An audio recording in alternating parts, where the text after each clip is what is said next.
With more than 97% of the ballots counted, the ruling African National Congress is leading with just over 40% share of the national vote.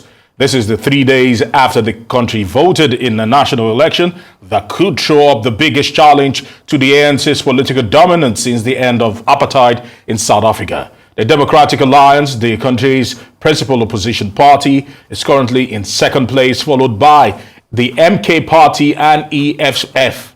And the ANC is currently ahead in 7 out of the South Africa's 9 provinces. Now, joining us from South Africa to discuss the election in the country is Kundai Darlington Vambe, communist at the Southern African Times. I want to say thank you very much for joining us here on Newsday. We would like to first start it off, bring us up to speed with the latest concerning the elections. Where are we right now? Thank you for having me.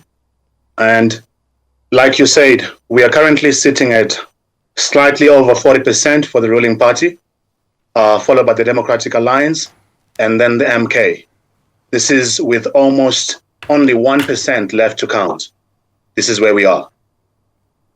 Very good, Kundai. Now, MK Party has set a record for the largest number of votes in a general election by a new political party in South Africa. So how did that happen? I think it would be almost inaccurate to call the MK a new political party. We need to have an understanding that the MK is but a wing of the ANC that was taken off. So this is why when you put the numbers together, the numbers that the MK has and the numbers that the ANC has, if you put it together, you're almost going back to 56%, which is the exact margin that the ANC had in 2019. All right, Kundai, I would like to hear from you. There have been talks that this election literally is almost like a referendum on the ANC and their power and their grip over South African political landscape since apartheid. Talk to me about this. Is that really the case, or do the ANC still hold sway and control South African political landscape over there?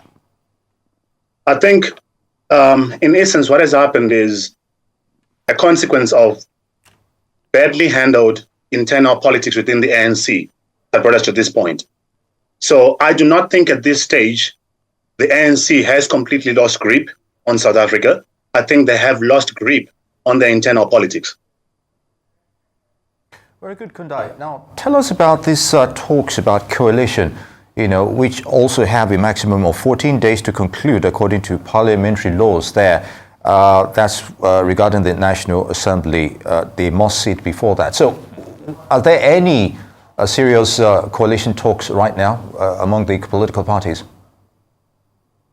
I think as of yesterday, the numbers were showing us the direction. I think any sane person would have seen as of yesterday already that it was impossible for the ANC to emerge with the required 50% plus 1. It was almost impossible. So naturally, I think in the back rooms, the coalition talks have already started. Or they started already yesterday already. All right, so what will, if we're talking about coalition right now, Kundai, talk to us, how will the political landscape actually look like moving forward from now? There are a couple of ways it could go. But in my opinion, the most realistic way this could go is the numbers required by the ANC for them to be able to establish a government reside with the MK, which I referred to earlier on as a leg that was simply detached from the ANC. And this leg has been away from the ANC for only 6 months. So everything considered, that is a more realistic way a coalition could go, because they are almost one and the same organizations. They have to realign. That's all that has to happen. And their numbers can effectively allow them to set up a government. Very good, Kundai. Now, invited observers have given the polls a positive review, despite occasional hiccups here and there. So I'd like your take on this regarding your overall view on this. I think South Africa is a very stable democracy, and a lot of African countries can emulate what's being done here. Overall, the election was very, very peaceful. It was conducted in a very decent manner. We had a couple of delays here and there, but overall, I think it was a very well-conducted election that we can learn from. So I would agree with the observers. All right. Talk to us now, because you mentioned this, and of course it actually has been proven. Of course, Jacob Zuma, talking about the ex-president, of course, he is the one that is leading the charge with MK. How has his experience helped that particular party rise to the fore? I think the most important thing that former President Zuma did was to understand the strength of the MK, and also bearing in mind that the MK is a pillar of his home province, KwaZulu-Natal. He understood this and he harnessed this to bring back his relevance within the political landscape. So it took a lot of genius, a lot of guts, or I would prefer to call it infamous genius of Jacob Zuma to bring us to this moment. He understands South African politics, that you have to give it to him. Indeed, Kundai. Now, is this a reality check on the ANC regarding the results for these elections, on how to govern the next few years? I think, yes, it is indeed a reality check. Whichever way we look at it, they are skating on very thin ice. It's a manifestation of the unhappiness of the people.